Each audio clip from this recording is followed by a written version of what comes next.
Welcome to the Dalen Show. People. It is so good to see you for the finale of season number 4. I know you guys and myself included have been waiting on this for such a long time. And I just want to say thank you for your patience and your grace. School is back in session, so I've just kind of been ripping and running over the last month and trying to keep myself mentally sane as well. So I know we've been had about a month off from that 19th episode to this final episode. So I apologize for that, but I just want to say thank you guys for keeping in contact with me and continuing to showing a lot of love and grace over the last month. And I'm just super excited for this one. This one is I actually right now in the Ole Miss Student Media Center here around the News Watch area. So I kind of specified this one kind of particularly for our guest today. But without me talking too much, let's introduce my main man, Colin Cody. Woohoo! And first of all, that intro, I love it. Welcome to the day. I love that. That's I good stuff, bro. appreciate it, man. We gotta that's my signature thing. We gotta keep the energy going, especially for the last episode. And I just want to say thank you for joining me, man. It means a lot for you kind of just giving me a little bit of your time. Just right now, man, how's everything going in your life? It's going well. It's going real well, man. Kind of just getting out of that like dead period. Sorry, can you hear my dog in the back? Yeah, but it's all good, man. Look, I think It's a part of that's a part of live recording, man. bro. I don't want him to do this the entire time. He's acting like he needs me to take him out. We just came from there. I'm sorry. Colin, how's everything going for you, man, right now with everything in your life right now? Man, it's good. I was just came out of like a dead period. The summer months kind of, can be a lull in sports, which I'm grateful for. Don't get me wrong. I love covering football, NFL, college, Ole Miss, NBA, and all that stuff. But when I get to have my free time, man, I really like to enjoy it. Take a few trips, go see some family, and play some golf. How about you? Love it, man. I'm doing all right, man. We kind of talked about a little bit of, but I'm like everyone kind of knows, busy, trying to maintain my schedule, be organized. But I'm doing good, man. Colin, real quick for people listening and watching that may not know a lot about you, just like quickly, could you give like a brief overview about maybe where you're from, what you do currently, and just some things you've been able to do across your lifetime to get you where you are today? Yeah, I keep it short and sweet. From Memphis, Tennessee, born and raised in Memphis. Grew up playing all types of sports. And man, through sports, I was able to find a passion for journalism. And with that, man, I've traveled I've lived in, I guess, though I'm back home now as a sports broadcaster and reporter, I've lived in 3 other cities and states doing sports journalism and just journalism in general. I started out after I graduated Ole Miss in 2015. I went to Jackson, Mississippi. I was a news photographer there, and I was working the weekend, grinding, trying to get a name, get my foot in the door and make a name for myself. Then I moved to Alexandria, Louisiana, a little small spot right in central Louisiana. Then I moved to Augusta, Georgia, and I was there for 4 years, and I was fortunate to cover 4 massive tournaments. And I mean, some of the wildest ones you could think of. More recently, the most recent Tiger, his latest major, the one in November, which was postponed due to COVID. So it wasn't in the month of April, which it usually falls in. So I covered that one. I've covered, I covered 2 others besides that. The one that had the first Japanese-born player to win a Masters in Hideki Matsuyama. So yeah, I've seen it all. Well, I ain't gonna say I've seen it all, but I've seen a lot of golf, covered a lot of things, rubbed elbows with quite a few people, and just kind of, journalism has kind of taken me across the Southeast, and it's been a fun ride. I want to ask you real quick before we kind of get going fully. I know we met a couple weeks ago at an event that you were brought back to Ole Miss to kind of conduct and have students there and watch you kind of do a little interview conversation with someone. Throughout your journey for the school to kind of being off who you are in your work and be able to invite you back to do things like that. For you, how kind of like just special is that to be able to know that the school has recognized what the hard work that you've put in over the last years?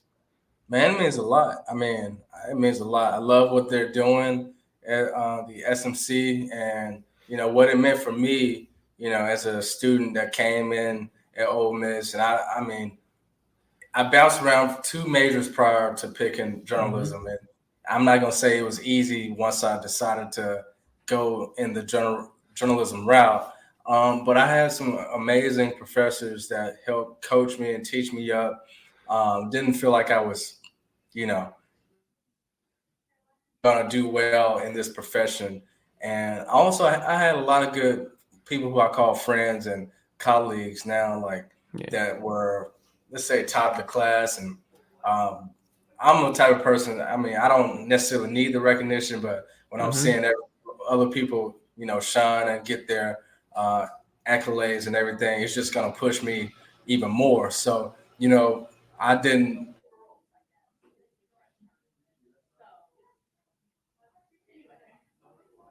I wouldn't feel back in my time, but what I did was I used the networking and the skills of being able to have conversations with people that I was taught at Ole Miss, and it's helped me along the way. And I'm grateful for what the school has allowed me to do as I try to work my way back as an alumnus, and it's just been it's been very inviting. I think that's one thing that a lot of people don't understand when you do decide to go to Ole Miss. A lot of times, those doors you walk into, you might be meeting a mentor or your best friend and people that can help you along your journey outside of school, after school. And going back to your point, it felt great. It feels good to be able to, I guess, shine a positive light Mm-hmm. back to a place that has kind of paid it forward for me and opened a lot of doors for me. I love that, man. Colin, talk about your hometown, Memphis. What was it like for you growing up there? And I know you've been able to now make a circle and be back in Memphis. Just talk about growing up in Memphis. What was it like for you, and as well, kind of your love for sports. Where did that come from, and how did you continue to follow that love throughout your life? Yeah, no, it's been a real full circle type of moment. I actually worked for WREG, the station I actually grew up watching. Me and my grandfather when I was growing up, that was his favorite station. That's all we watched in my house.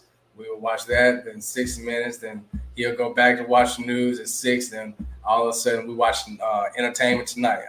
I already remember the format with Dan Rather coming on at 5, and yeah, so growing up in Memphis, it's special to me. I love being a Memphian. I love repping the 901. Though I went to the school in the 662, man, I'm Memphis through and through. I went to Christian Brothers High School, but I mean, I grew up in South Memphis, so I mean, I Mm-hmm. traveled 30 minutes to school each and every day when I was in high school. So I got to see the best of both worlds, is what I like to call it, when I was growing up, and my infinite love for sports, man. It's always been in me. My father was a professional athlete. He played football for many years, from the NFL arena to Canadian. And I have several uncles who played Division 1 sports as well. My sister, she actually was a sprinter at Mizzou. I'm the only one that kind of didn't follow suit with going full fledged into sports, but I was a four-sport athlete in high school, so I've always been engulfed with you know what you can do physically and challenging yourself, pushing your body, and just trying to be the best version of yourself. And yeah, I mean, it was just great. And I think once I got to college, I had to kind of reinvent my motivation, my way of thinking, and things that pushed me. And yeah, journalism was something that I thought would, you can always sharpen your skills, keep continue to get better and better, and change your perspective about how you tell stories or how you interview people. And yeah, it's just a forever changing game. I know you said you played a lot of sports growing up and through high school. What were some of the things that you played? Oh, I played basketball, football, track, soccer. I went to one lacrosse practice. Uh-oh. I didn't say your name. Sorry. She I don't know what she think. Never mind. I ain't even gonna say it. But yeah, so I actually won a state championship in track and field my first year doing track, my junior year in high school. I did the 200, 400, long jump and triple jump and high jump. And yeah, we won the state title. And basketball was my first love. I intended on playing Ole Miss. Besides being a practice player there when I arrived on campus, but it just wasn't in the cards for me, and I enjoyed my time in that arena and just playing and just being a kid, man. It was so fun. Like nowadays, I don't feel like I've been that far removed from when I was sitting in the seat that you were in, Dalen. But man, you don't get those days back. Being able to go to the Turner Center, or I don't even know if y'all still got this Turner Center, but I'm a legend there. I'm gonna let you know I'm a legend in there. I put up buckets, man.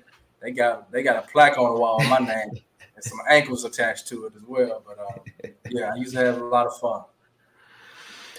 I want to ask you because I know that you kind of said, journalism wasn't your original major. So I want to ask, coming out of high school and going through that process, was Ole Miss your first choice? Like, what was your college like process decision like, if you had one, and what made maybe Ole Miss stand out compared to other schools during the time that you really were in the midst of doing different things?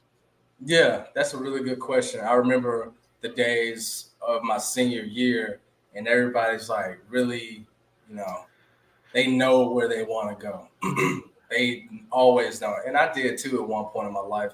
My parents, they went to the University of Memphis. Being from Memphis, there's a lot of Tennessee Volunteer fans here as well, and I was balancing and juggling all of that, but at the same time, like I said, man, I was trying to also see what would be the best um, possibility of me playing a sport, at a high level. So coming out of high school, I had opportunities to go to Xavier down in New Orleans. I was thinking about UT Chat, Murray State, and just something about being in a small environment like that. It's something I've experienced in several ways, and I was like, man, I could really go there and potentially thrive in academics and athletics, but you know, something about me also wanted to experience the big school environment. And being that Oxford is 70 miles from my doorstep, it was like a great opportunity for me to kind of get out of my comfort zone, be somewhat close to home, but also experience what it was like to go to the Grove. And that was actually um, my first time going to the Grove. I was 12 years old. My uncle took me to a Ole Miss versus Auburn game, and Mm-hmm. I remember walking to Vaught Hemingway Stadium, and I was like, "Dang, this is cool!" Like, and I remember the first down, Ole Miss. And Mm-hmm. I remember him telling me, "Yeah, they do that every time," and they got a lot of first downs that day. So that was my first real SEC experience, Mm-hmm. and yeah, so Ole Miss was always in the back of my brain. And when it came down to decision day, I was like, I had a lot of friends kind of going to Oxford. It wasn't MTSU where a lot of people were going from Memphis. I kind of wanted to do something different. And I just thought it was going to be a outstanding fit for me, and I enjoyed myself. And it was the right decision. A lot of the guys I went to high school with, a lot of my friends from high school that came with me, and we still locked in like this to this day. And yeah, we just took a little Memphis flavor down south to across the border to Mississippi, and it turned out to be a good time. Can I ask you? This is kind of towards me, but also people may be watching that are maybe in my age or even older that may be in a position like you were at a time that you talked about. You was change your majors twice because you really didn't know if you really love what you were doing. I want to ask you, could you give a piece of advice to like in this, and again, like I said this, like this can be people older than me that still are trying to figure out what they want to do. But like, could you Yeah. give a piece of advice of just kind of maybe like the process that you went through throughout that time, and Yeah. just the advice that you may would give someone trying to figure out what I actually want to do with my future, with my life? Like, what advice would you give to someone going through that That's a time? really good question, man. Because I need some advice today about what I'm gonna do tomorrow. Mm-hmm. Nothing changes, and I think with life in general, it's all about making decisions and sticking to those decisions. And I think when a lot of people are making those choices, like, is this gonna be the path I'm on Mm-hmm. for the rest of my life, or the next 5 years, or how hard is it gonna be switch, or how hard is it gonna be for me to switch and go a different direction? I came in with the mindset I wanted to do something that was going to probably be a little more, let's say, not as creative. And Yeah. me personally, I feel like I like to create and work things out and to develop things and do things differently. So I think the biggest thing is just kind of not. I don't want to say something like as cliche as like knowing yourself, but I think you should try certain things, and also when you experience those things, just eliminate what you do or don't like about said major or decision, and you pivot. I mean, that's what life is about. It's about making choices, about pivoting. And I feel like a lot of people get bogged down with the idea like, well, if I go this direction, I can never go that way. Well, you never know. Like, you never know how things are going to work out. I know a lot of people that have gone into, let's say, business, but they end up in my profession. I mean, Mm-hmm. like, you can do a lot of things. And I think that's one thing about today in today's society where, yeah, you might have this certain title and this certain skill, but it can also just be a tool to help you grow in another area of your life where you can combine the two, and you can ultimately just become a better businessman or leader or politician because you got a different perspective than your counterpart. So I think that for anyone trying to figure things out, I'm still trying to figure everything out myself. Mm-hmm. I think the biggest thing is to take the leap of faith and to go for what you assume will be a good fit for you. If it's not, you take your lick and you chop it up and you put that in your back pocket. But you also can use whatever you experience as a tool that's going to set you up down in the long run. Yeah. Thank you, man. Yeah, Because I've had those thoughts, and I know other people are going more than likely going through times of, do I really love this? Do I really not love this? Or can I see myself being successful at this? Can I not? And I've always been that person to advocate, don't do anything that you don't love. And yeah, I know that sounds like that's easier said than done.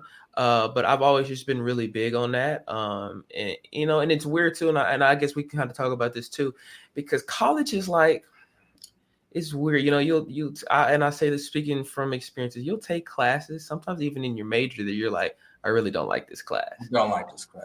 I And, don't know how this class is going to help me. How? yeah. Yeah, like I totally get it. And so and especially throughout those times, you'll think to yourself, is this for me? And so I appreciate you sharing that for those exact reasons, because I know someone watching or listening has gone through that or is going through that. And so I'm glad that they could be able to hear your perspective on that.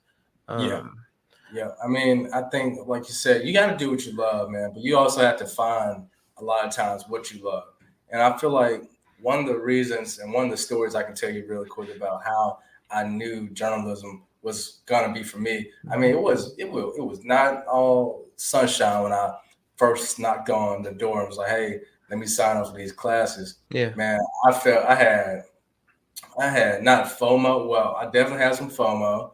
I had some imposter syndrome. I mean, the idea of having to work the weekends or go to the game and work the game and not be in the stands and participate as Hmm. a fan, that was something you have to learn to live with. Also, the fact of I didn't necessarily think being on TV was something. It sounded cool. It Hmm. sounded like something that would be fun, But I think until you definitely develop that passion for it and learn how to be charismatic on camera, learn these little tidbits that can go a long way, these traits, it can be very challenging. It can be intimidating. And I had to learn, I ain't gonna say I had to learn the hard way, but man, it took me a long time for me to be able to be comfortable in my own shoes and Yeah. be in front of a camera and talk because honestly, I'm a very introverted person. Me too. And it's funny because like I think about it almost every day. I mean, I don't feel like I'm living a facade or anything, but it's like when the light is on, it's like it's game time. It's the same Yeah. thing back to playing sports. Like, okay, I'm not the biggest talker in class, but once that ball get tipped up, man, I'm get back on defense. I'm yelling at my Yeah. team. I'm in the huddle. I'm pointing this Exactly. back. I'm just a different person, So it's all about finding out, going through things, and developing a love if you have to. You know what I'm saying? Like sometimes you got to fall in love with certain things. All right. So, man, from high school to college, when you get to Oxford, what's that transition like for you? Is it, and I say that, is it smooth? Is it rocky one? When I say that, like, I mean balancing. I know you did practice basketball team. Balancing. Your major, balancing your classes, balancing a job, balancing trying to go and work out and take care of yourself. Was that transition? What was that transition from high school to college life, since you're like on your own for the first time in your life? Man, I ain't gonna lie to you. That was 13 years ago, bro. So, I kind of still remember, or I kind of blocked them days out. Mm-hmm. But yeah, I remember arriving on campus. I remember the feeling like, dang, I want to be perfect, trying to be perfect, or what am I supposed to be doing? Don't have too much fun. And I think, man, with so many things, especially when you are finally on your own and you figuring things out, man, you just gotta, I don't know. You just have to trust your gut, man. Mm-hmm. If you really are serious about your education, then you're gonna put that first. But at the same time, I think I remember the days of trying to balance having a social life and also having, uh, just being on top of my academics and being on top of making sure I'm doing this and making sure I had, certain groceries or whatever. It's challenging. I mean, but I feel like when you're a young adult, you're in your early 20s, man, you are experiencing something that you'll probably won't have to experience once you grow out of that phase. So, yeah, I think it can be challenging, and I kind of remember those days as just not trying to do too much, just trying to do what I can to make it all work. But I think once I got later into college, I started to understand and get more comfortable in being on my own and knowing how to get around. I remember those days having to get on the out bus and Mm-hmm. going from to Walmart on the green line, and you back on campus. Then you got to do something else. You got to hop on the blue line. Then so I remember those days. Would I go back to them days? Yeah, to get rid of the gray hairs, but that's it. You know what I'm saying? That's the only time. That's the only reason why I would go back to them days. And for anybody, trying to get settled in, I would just say, just take it as it is. Be patient with yourself. Don't try to do too much, and just keep the basic principles that got you to college in the first place. Like we all came with some initial reasoning why we got there. Don't forget your why while you're there. Enjoy it, but don't forget your why. Whether it's a business trip at the end of the day. Yes, sir. Um, have you, from the time you kind of started your world of journalism until now, have there been any people that have been maybe mentors or people that you kind of looked up to in terms of you love their work and you watched or read a lot of their work? Have there been people in your career, in your lifetime, that have been able to do that for you? Yeah, yep, I have. I picked up a lot of skills and just tips from some of the best in the business, some people that I call very close friends, some of my classmates from the SMC, one of my best friends, Sudu Upadea, and a very astute alumnus. He works at Fox 5 in Atlanta. Another guy I call my best friend, Jared Boyd. He is the he is the station manager for a nonprofit station here in Memphis. Very talented dudes. Then I also, along my journey, I picked up traits from when I was behind the scenes from reporters such as Scott Simmons, who is the weekend anchor at WAPT in Jackson, Mississippi, who started in New Orleans and has one of the greatest voices or storytelling abilities that I, was able to be around day in day out. Also, at that same station, a and Ross, I can't remember Ross's last name, but it's my head, not my heart, Ross. But yeah, Ross Adams from WAPT, one of the best and most aggressive journalists I've ever been around. And I've been blessed working and covering the Masters. And I've rubbed elbows, and I can call up several people that work at ESPN, Stan Verrett. What's my guy name? Stan has been influential for me, and especially helping me when it comes to making decisions. He was actually very big in me deciding to come home. When I was deciding that almost 2 years ago now, I had 4 different offers on the table where I could have went in several different directions with my career after spending 4 years in Augusta. And that's one thing about this business. It's all about opportunities and right time. And I was in the middle of that point in my career then where I could have went to several different markets, but at the last minute, Memphis became available, and I was like, okay, what would be best for me right now? Could I make more money or experience a different climate or different culture, or could I return home and allow not only my friends to see me, but like my younger cousins, my nieces, my nephews see me in this light, and hopefully I can inspire them in this way and kind of get it back. But yeah, like Stan Verrett, he was huge for me coming home. Scott Van Pelt, John Buccigross, all those guys, Mike Tirico. So yeah, this business is a lot smaller than a lot of people give it credit for. It's a lot of us, trust me, but we are all connected somehow, somewhere. I tell you that. Can I ask you, throughout your time at Ole Miss, was there any game or moment that you kind of just maybe stood out more, or you remember the most that it was like, this is my favorite moment ever? Like, I'm so glad that I was able to work this moment and be at this moment in live action. Oh yeah, I'll never forget it. I will absolutely never forget. We had Louisiana Lafayette one week. That was my first game I covered. Mm-hmm. I can't remember who we played the next week, but then I had the opportunity to cover the Alabama game when the goalpost came down. Nobody else wanted to work that game. I see why. I mean, I just need to get in the stadium. I ain't had no ticket, so man, that was by far. And I remember the opening minute of the game. I was sitting there next to Doc Holliday, who was the sports director at News Channel 5 here in Memphis.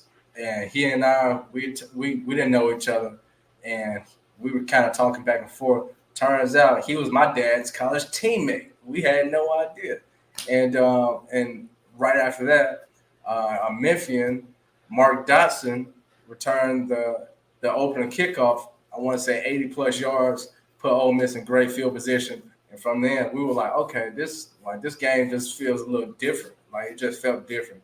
I'll never forget that game, and I'll never forget the stand up that I tried to do for Newswatch. It did not turn out well. It was not a good stand up. Man, I was like, so how do I put this in words? Like, for real, like, Ole Miss just beat the #1 team in the country, and man, look, I got a one-man band this. I'm trying to make sure my light is good. It was a lot. But I remember leaving the stadium that night. It's like, man, if I could do this every weekend, and ain't no telling. So like, I kind of feel like, whenever I'm in the stands and I'm like covering an Ole Miss game, we got a little, we got a little chance of winning. So no, I'm supposed to be non-biased, but yeah, yeah, that was a game, that was a moment when I was like, okay, yeah, like I could do this. And that same year, or maybe it was the next year, I followed the men's basketball team to Dayton, Ohio for the first four when they came back after being down by I think 23 at halftime to beat BYU and move on to the first round of the NCAA tournament. So yeah, I was able to cover some cool stuff, man. It was, and Ole Miss is a prime school, especially for sports journalism, where you're gonna get those up close and personal moments. You got the athletes there right on campus. Um, Man, it's just like so much news. There's so much going on at Oxford, and you could just be a part of it. Like I mean, this it's like a little small pocket of like what real life is like, especially as a journalist. Because like if you know so and so, then you might be able to get a little info or a little side interview, and you know what I'm saying, like it all works out. And that's the same way that this business is. It's all about who you know, the contacts, and how you can keep building those relationships. One more thing that I really want to ask you for kind of this topic, I just seeing where the football team is at right now, and I know you're alumni, and obviously the expectations coming into the season have been higher than ever for you. What's it just like to see the your former school kind of be at the heights that it is football wise right now? I love it, man. I love it. I love it. I love it. It's kind of great because the my freshman year, I mean, it was Houston Nuts' final Mm-hmm. season in Oxford. We went 2-8.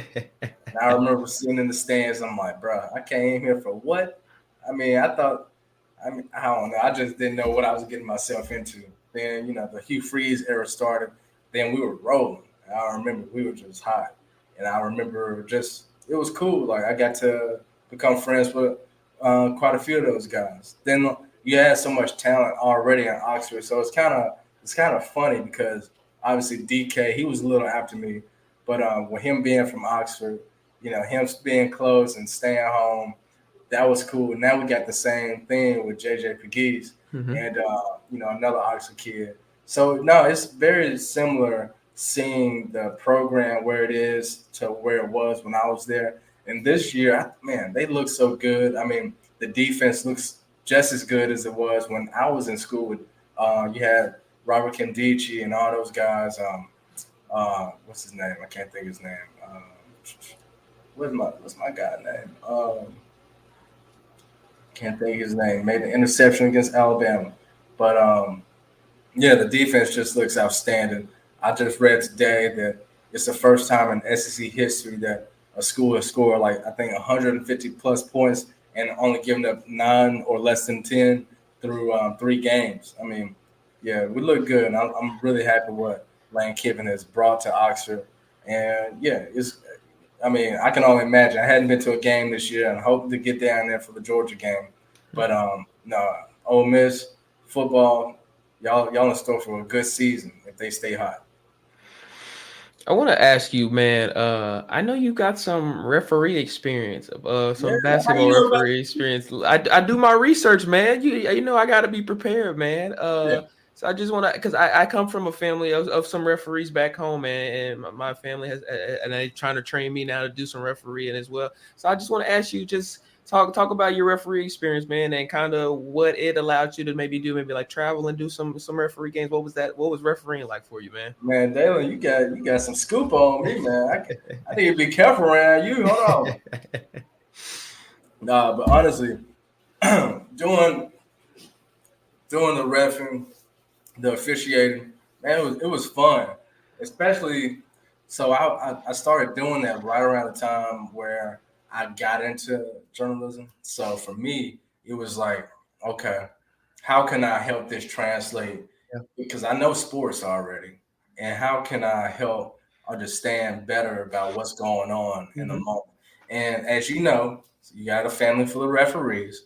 There are 3 teams on the field or on the court. Yeah. There's the A team, the B team, and what the umpire and the officiating call themselves Team C. Mm-hmm. So, you get to see, because, a lot of people don't care or like this fact, but referees and umpires and officials, they are people too. Mm-hmm. So they make common errors more times than not. Yeah. And unfortunately, we live in a day when we have a lot of technology, Mm-hmm. but mostly, I want to see how a game is called and how, just how the pace of play is dictated. And it was awesome. I was able to not only cover a lot of high school summer camp games and team camp games in Oxford, but yeah, I got to travel to Dayton, Ohio, and I was able to do a NERSA officiating camp. That was really cool. I mean, spending the weekend on the Ole Miss Dome in Dayton, Ohio. I do that this weekend. They want me to. Like, it was a good time. Yeah, so it was my first time going a Dayton, I believe. Yeah, it was fun, man. It was a good trip. I love that, man. That's funny. That's funny you found that. I want to know what version of that. That's funny. Man, you throughout your time graduating college, uh, where was your mind at? And I say that like, did you get a job offer immediately graduating college? Where did you think your life was headed after you graduated college? Well, I mean, I knew I was. I mean, my where my life was headed. Shoot, man, I'm trying to find out today where my life going. I just give it up to God. But back then, man, shoot, man, I did not have a job. Freshly graduating, I actually stayed an extra semester. Graduated December 2015 because I had to take a few more classes. So I stayed around Oxford, but at the time, so man, I was working 4 jobs. I was officiating, and I was doing more stuff with the campus rec department. But I was also working in the housing office for my apartment complex, and I was bartending at the Lyric. So yeah, it was man. Look, I take that cash today, man. It's quick cash working at the Lyric, man, for them concerts, the Mustache Band, and all that stuff, man. We had a good time in there. But yeah, it was fun. I did that like wholeheartedly. I did just solo that for like almost, yeah, like 3 months. I think I got my first job in April. So almost 4 months of, kind of just living and grinding and getting through the day to day. And I knew something was gonna give. Plus, I had Deb Winger on my side, and Deb know everybody. So Mm-hmm. Deb stamp you. You just gotta live up to the expectations. And I was happy when she gave me a call saying that a former alum who had came to critique us, Allie Ware, who was at WAPT with me. She was a reporter, a few years ahead of me, but she was like, "Hey, we got a news photographer and news editor position. You got any students that's still looking for a job?" And Deb called me right up, and look, I went down to Jackson and had an interview, and we went to Nukes, and I told him, "Hey, I want to do this, but I really want to do sports." I told my news director Ben Hart that straight up. He was like, "Okay, how we gonna get you to do sports then?" I was like, "All right, watch this." And we got down there. I wasn't doing sports. They had an opening come up in a weekend department, and I was like, "Hey, I told you I want to do sports. What happened?" He was like, I ain't saying you do no sports. How you gonna tell me you want to do sports again?" Anyway, they hired a very good friend of mine, Ashley Shamadi, who recently was the Charlotte Hornets sideline reporter for Bally's, and fantastic hire, great person. And from then, when she got the job, I was like, you know what? All right, I'm kicking it back into gear. Like, I took a little break off. Let me try to really get my foot in the door. And it took me from, I want to say, maybe that October to January or February before I got my first shot at doing something. Well, I think it had been a year. So yeah, it had been a year, and like a year later, I was like, hey, they let me do something, and it was cool. I did. I went to Crystal Springs versus Hazelhurst, a basketball game, a playoff game, and I had to go down there, drive, shoot a look live, turn it back, and make the 10 o'clock news. and I didn't make the 10 o'clock news. And it just, man, look, it was my first time on deadline. I mean, I came back, I was in tears, man. I was like, I'm sorry, I failed y'all. Man, everybody was like, man, they gave me love, they supported me. I was like, okay, bet. And next opportunity I did was a bowling story about this 80 plus year old veteran who loved the sport of bowling. I can't remember his name off the top of my head. Robbie Robinson. Not sure if he's still alive, but he was a fantastic guest. He let me come through his house and he told me about his love for bowling and how he met his wife and they bowled and when he was in the army and this whole thing. And I told that for Valentine's Day that following year. And yeah, I was able to get my real first job off of those stories. And also when I go into Jackson State, the practice field, and creating stand-ups on my off days. I would go out there with another colleague of mine, good friend of mine, Kendall Green. He works in New York now. He didn't go the sports route. He wanted to just do news. And he and I would go out, make sure we set up the camera right since we were both photographers. And we'll go out there and we'll do stand-ups. We'll just go out there and practice. And that's all about getting better. You got to get the reps in somehow. Ain't nobody going to give it to you. So you got to let folks know when you're ready. And that was one point. That was what I ultimately learned about graduating and being in that stalemate period. Like, you got to be ready when your name called, man. Like, nobody's going to hand you a job. And that's probably the biggest lesson I can give anybody. Just be ready. Don't be stagnant. Always work on your craft when you need, when you feel like there's an opportunity there. Because you never know when somebody's going to need somebody to come in and pinch hit, and that's what happened to me. Yeah. I want to ask you, who've been some of your? I know because I know we talked about basketball a lot. Who have been some of your favorite players, either maybe growing up or now? Who's just been people that you've kind of just loved watching their game? Just basketball or Anything. It can be any sport in general. man, that's really really good question, man. I will say, being here, living in Augusta, covering the Grizzlies, um, man, I don't cover some cool dudes. And I don't say that just like men, but men and women. Man, I've covered South Carolina Gamecocks, Don Staley, her team. I covered them in 2019 when they were going undefeated, but that season got derailed by COVID. I've been able to cover Tiger Woods. I was just telling the story today when I was playing golf about the first time I smelled him. And yeah, I said I smelled Tiger Woods. Man, I was in, man, like I ain't never smelled somebody that smelled so good. Hey, I'm just saying. And I was outside. Look, we were at Augusta, and it was a practice round, and he came. He was walking by, and I've been excited. I've been antsy. The only thing I hear is just Tiger, Tiger. So I know I knew he was around. So I kind of started, seeing what was up, and all of a sudden I see him walking. He like walking this way. I'm behind him. Man, this gust of wind come by, and all of a sudden I'm like, hey, hold on, man, that smell expensive. That smells strong, man. And yeah, Tiger, he's up there being able to interview him and be in those rooms. John Morant, just yeah, I don't know. It's kind of weird now because I don't really think about them like that in that light anymore. I mean, like it's cool, but like at this point, like a lot of people have to remind me about. Oh yeah, I forgot that. Like I did a one-on-one with Antonio Brown one time, like just before he went out the deep end. Yeah. So yeah, it's just all. I think it's more so about the story about that's guiding me into those rooms than meeting those actual people a lot of times. But yeah, I mean, I feel like now it's more so what are you doing to make yourself stand out in those moments?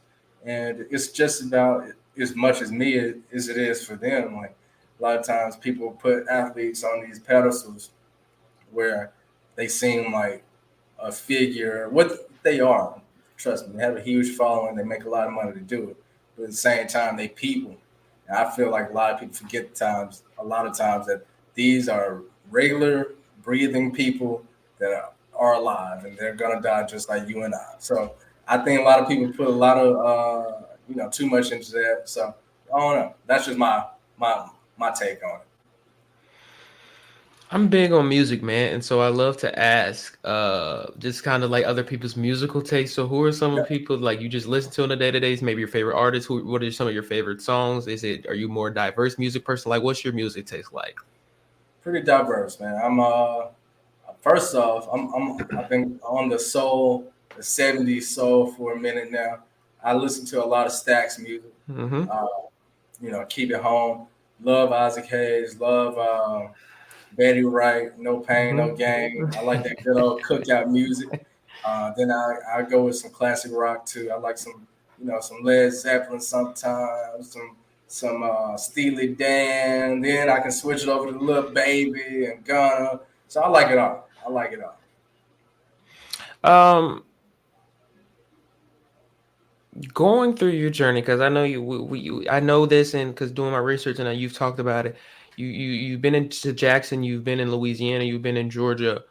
Throughout your process of kind of traveling, what did those kind of smaller markets, I guess, kind of prepare you to be back home? And now, not a crazy large market, but Memphis is a bigger market than the place you've been. What is just kind of some of the maybe small things you learned in your jobs previous to where you are now, maybe help prepare you to where you are today? Yeah, absolutely. I think most importantly, you get those early mistakes out Mm-hmm. early. Like you can make a mistake in a 170 market like like Alexandria, that won't be as jarring if you do it in a 109 market like Augusta. Mm-hmm. So I think I think it's also about being comfortable on camera, knowing how to pivot, knowing how to be more off the fly, off the cuff, being more authentic, being not married to a script all the time, just knowing your message and trying to get it across as best as possible. I also think it taught me how to work with fewer resources, Yeah. having to one man band and still be creative and still have to go track and do my own live shot and I learned a lot of this stuff then where I don't necessarily have to do a lot of that now, but it's such a grind especially in sports.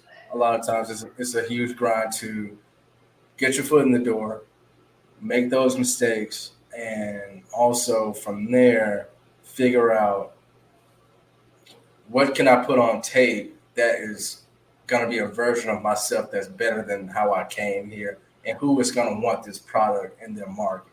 Yeah. And I feel like now, yeah, Memphis isn't the biggest market. It's 50, 51. And I feel like now, more so than ever, just from where I started to the shoe and position I'm in now, I feel like I can go anywhere in the country and do what I'm doing. Like I have that type of confidence. And I feel like when you're starting out, you necessarily have to build that confidence up to a level where you feel like, okay, this comment from this viewer isn't going to hurt me. This mistake that I did and being reprimanded by my superior isn't going to break me. Mm-hmm. The you build thicker skin, you become more resilient, and the ultimate thing is, are you going to be denied by what people say or determined by, what I'm saying? So like, Yeah. I ultimately believe that. So yeah, I would say that. I mean, just being more comfortable, being more authentic to myself is the biggest thing that I can say I've accomplished so far from where I started to where I am now. Colin, I want to ask you, and I've kind of get the gist of some of these things, but like when you're not working, Yeah. what are some of your hobbies? What do you do in your free time that just kind of keep you calm to make you who you are? Like, what are some of the things you do outside of work? Yeah, well, I will say this. As you probably already know, I play golf. Mm-hmm. I play golf a bit. Um, so I like to go and try to hack around. Not saying I'm good by any means. It's something that keeps me kind of balance. I get to turn the phone off for a few hours and go out and enjoy some sunshine, some rain, just feel alive. And yeah, hang out with my girlfriend, my dog, and that's about it. Really, I don't really, we hang out and got some friends, but I try to live really low key when I'm not at work Mm-hmm. because trust me, when you go to the grocery store once you've been on TV and you do like a tape recording for the morning show, people legit think that they know you, and that's a great thing. But when you are at Walgreens at 10 a.m. trying to pick up your prescription, and somebody be like, "Man, I don't know what happened to that game last night." I'm like, "Bro, all right, I guess we can do this right now. You just Yeah. got to pick it up where it is, and I enjoy that. I love it when people can kind of recognize me. Though it's like an older demographic mostly. Mm-hmm. I really enjoy when people are they know I'm part of the community, and that's why I'm here. I want to shine the light on my community because I'm a part of this. I want to ask you if you can, um, could you like give people watching and listening, like a breakdown of your workday? Like what time do you get up?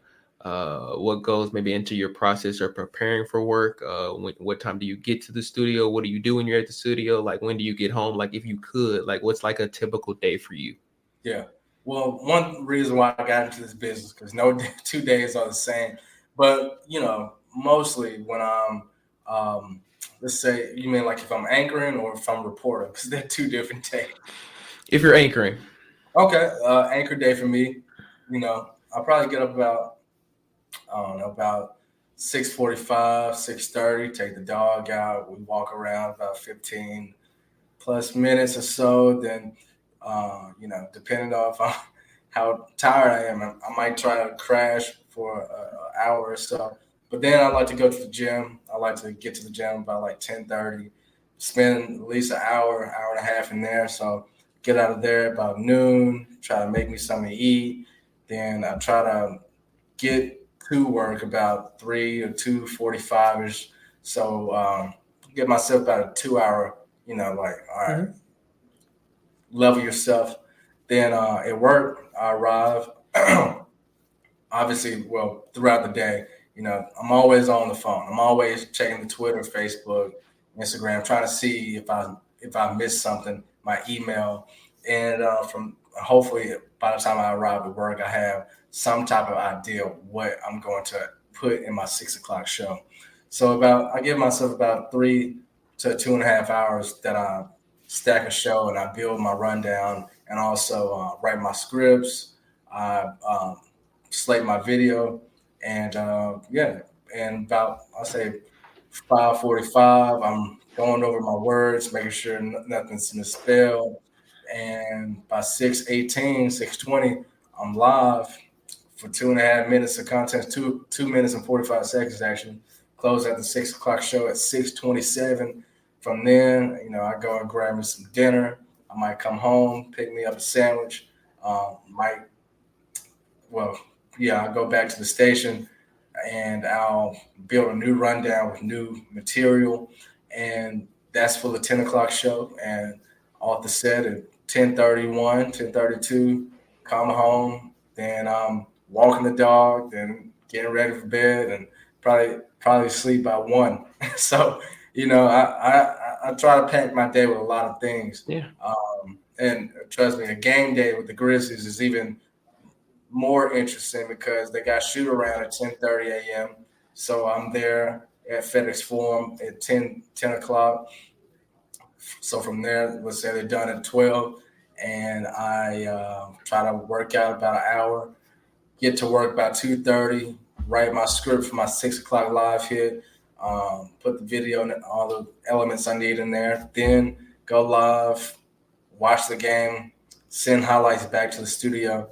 Um, then I'm in the post game, doing a post game interview with Taylor Jenkins. Then we go to the locker room and we're waiting on Jaron Jackson Jr., who is the slowest dresser ever.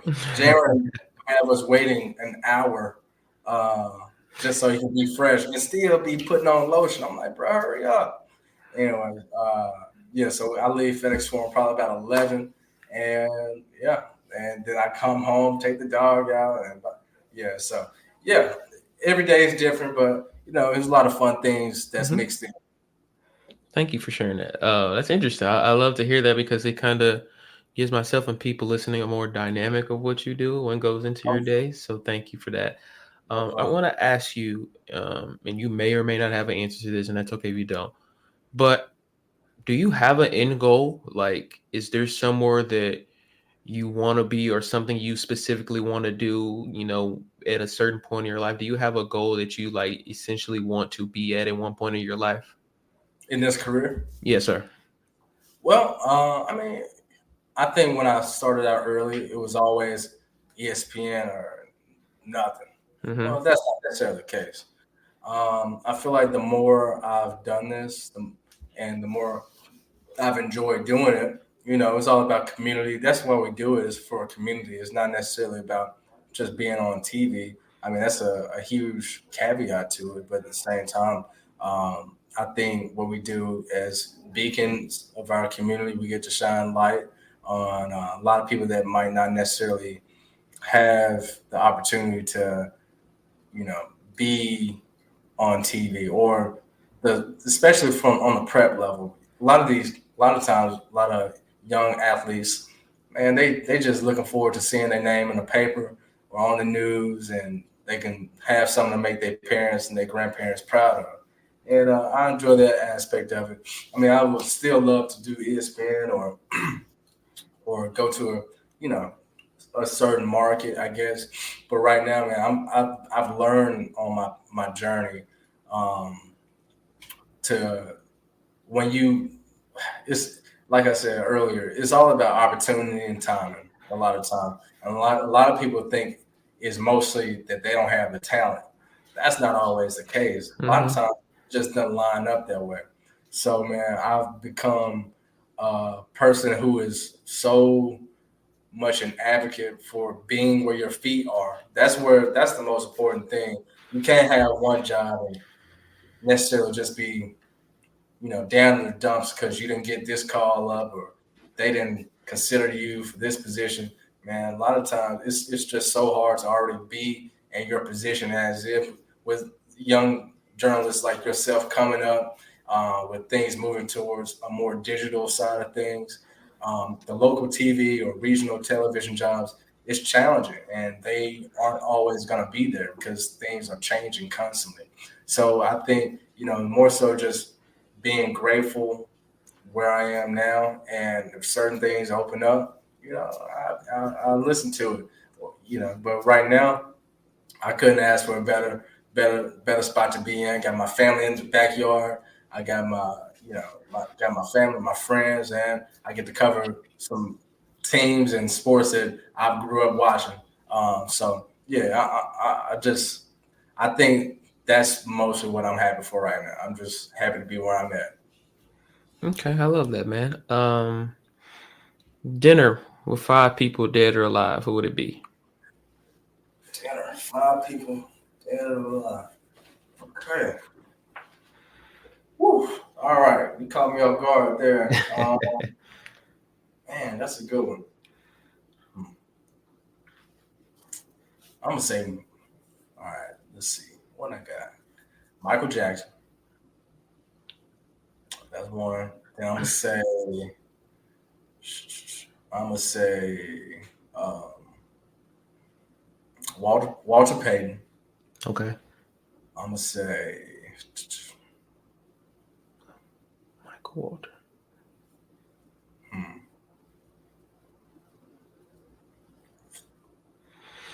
You can do three if you can't think of five. okay. Let's see. Dang, you got some really good questions. Oh, all right, and I would do my guy, Stuart Scott. I love that. Stewart, okay, you about to make me get all emotional on camera. Stewart was my idol. He was the reason that I wanted to become a sports journalist. And so Oh, wow. I'm following this dream because of Stewart's dream. And so that makes me really, really heartfelt to hear. I love that, man. I really Yeah, do. yeah. Yeah. Wow, I'm So not, and I'm sure Stewart is up there smiling right now, seeing us working through this journey. So I really love to hear that, man. That makes me really happy, and I'm glad that he's not just able to inspire me. So I love that, man. yeah, Um, absolutely. He was a huge reason why I wanted to go to ESPN, right? Do mm-hmm. Sports Center. And I love obviously watching Stan Barrett, but like, Stewart was he was out Yeah, there. He was the first one like us that was killing it. And yeah, he's a beacon. And yeah, I know he's shining down, man. He's yeah, touching, he's covering all of this. yeah. Yeah, I've gotten a chance to chat with some of his colleagues, Jay Harris and Michael Eaves, and Oh yeah, man, Michael. just hearing what he was like is just all inspiring. Yeah, And just authentic, how authentic he was too. Just it really just it feels good to know that he's inspired a lot of people because a lot of people can be themselves and uh obviously a lot of people probably didn't like Stewart because he was himself, but there was also a lot of people like ourselves that fell in love with that and devoted what we did to that. So I really do love to hear that. yeah. And I want to ask you, man, it's like kind of like two questions in one. And the first one is a piece of advice you would give to people listening. It doesn't have to be like about your career or anything. It can just be a piece of advice about life in general that maybe you want to share with people, maybe going through a tough time or anything in general you may want people to kind of remember as a piece of advice to go on about their life. And secondly, I'm big on legacy and just doing things that I really want to be remembered for and making things happen the way I want them to be remembered for. So I want to ask you as well, when people hear the name Colin Cody, what do you always want people to remember about who you were as a person and what you did in your lifetime? Man, how you gonna ask me two heavy hitter questions like back to back? It's a Well, tradition, man.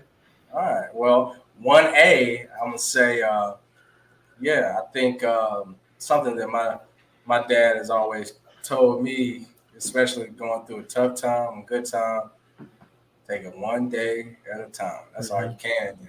One day at a time, do the best you can, and just keep it going. Just keep moving.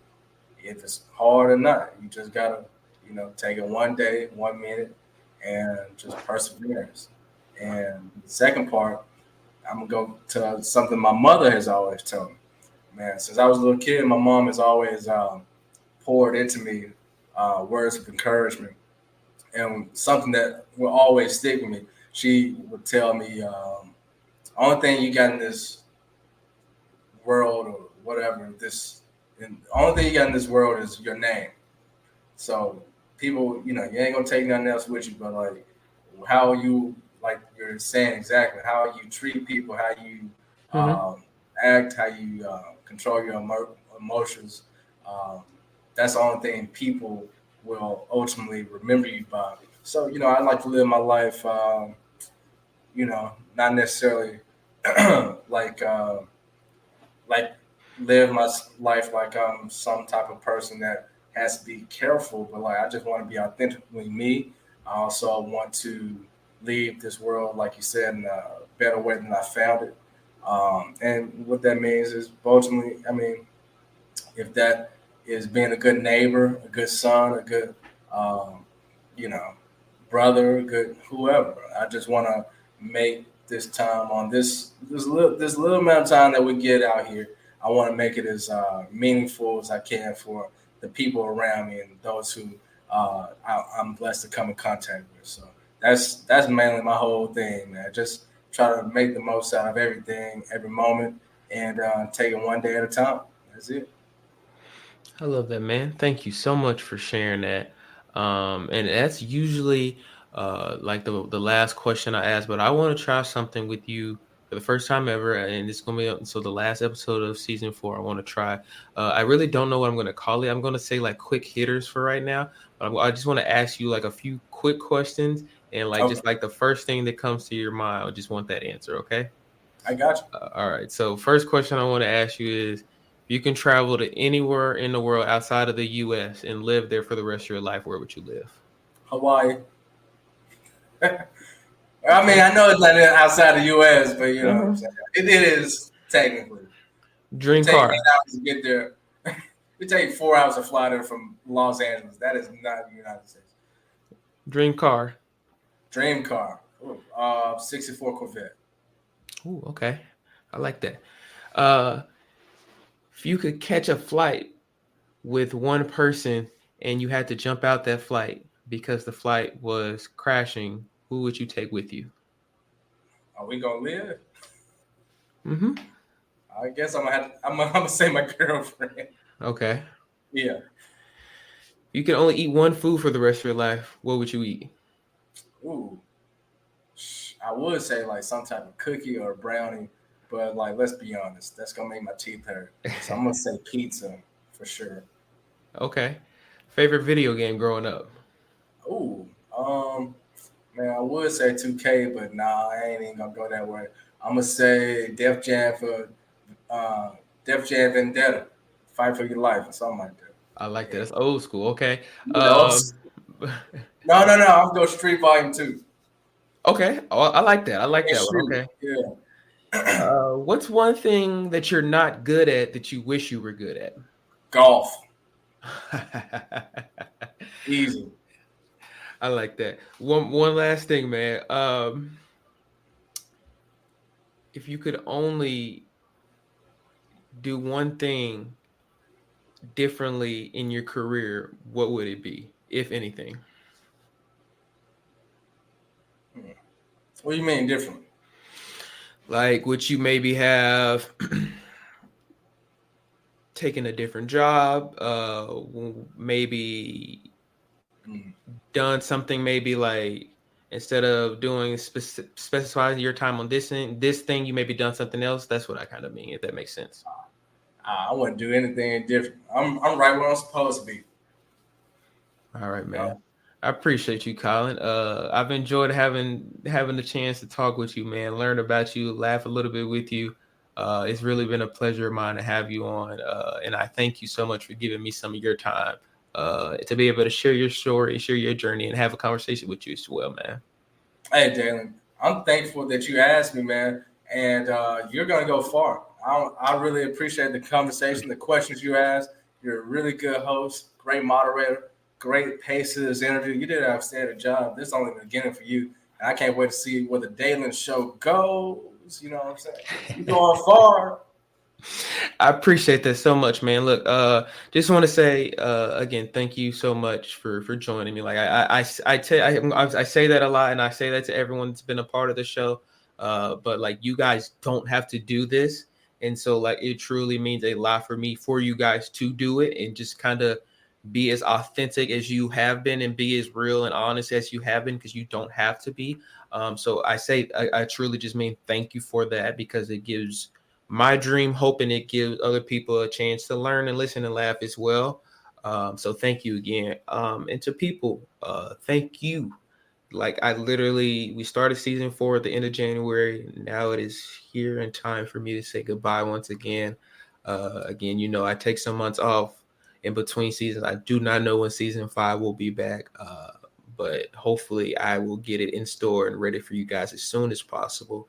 But this has been a season full of so much growth in every aspect of the show, and that's only a custom to you guys. So I say thank you for your support. I have no idea where I'm headed with my career with this, but for 4 years I've been able to do 20 episodes every season and a few additional ones, and it's literally only possible because of you guys. And my mom behind the scenes works really hard, and some very close people that have allowed me to work and connect with them as well. So I just say thank you guys.